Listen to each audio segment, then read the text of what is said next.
Now for more on this situation involving Jake Retzlaff, we bring in our BYU expert, Mitch Harper, our BYU insider for KSL Sports, KSLSports.com. You also hear him on Cougar Sports Saturday, every Saturday on KSL News Radio. Nobody covers BYU better than Mitch Harper.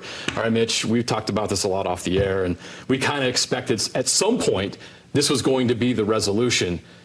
Are you surprised by anything now that this has come to an end? A little bit surprised by the length of the suspension, reported suspension, the amount of games. But when BYU, they take their honor code seriously, and when Jake Retzlaff had his response with his defense team, and he admitted to his activities with the alleged victim in that civil lawsuit, there was going to be a suspension.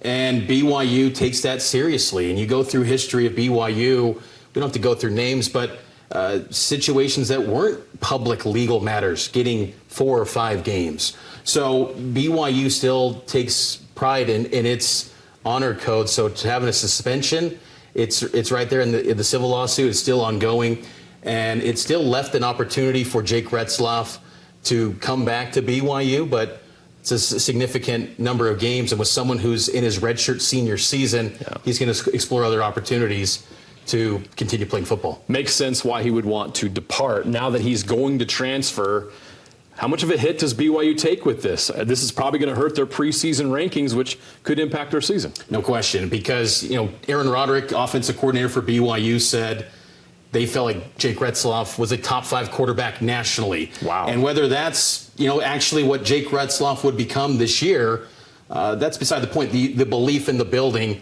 was that they had a top 5 QB in their program, and now that's gone. And when you factor in other quarterbacks in the program, no one compares that experience, that level of trust that the offensive staff had with Jake Retzlaff. So, yes, they're going to take a drop a little bit, but BYU has the personnel around the quarterback that should be much improved, particularly at running back. I think offensive line will be better, even though they lose some key pieces. The depth is much better. This offense should still be pretty good, but you're going to lean a lot on your defense, and just the expectations, the view of the program will be dropped from a year last year where they were a 11-win team.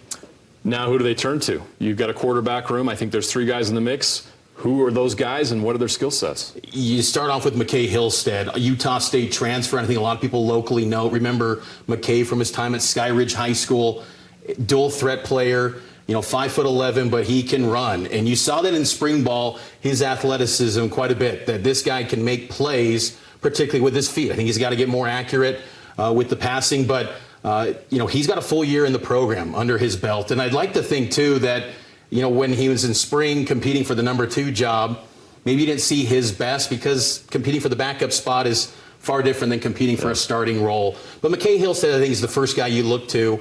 And then Trayson Bourget, Western Michigan transfer, who, like McKay Hillstead, has starting experience at the FBS level at Western Michigan.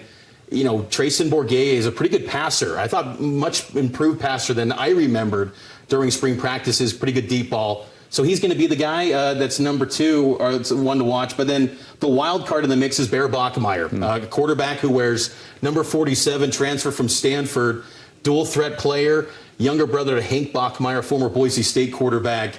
He's the one they added before all of this with Jake Retzlaff in the spring transfer portal window, because they really liked him as a high school quarterback.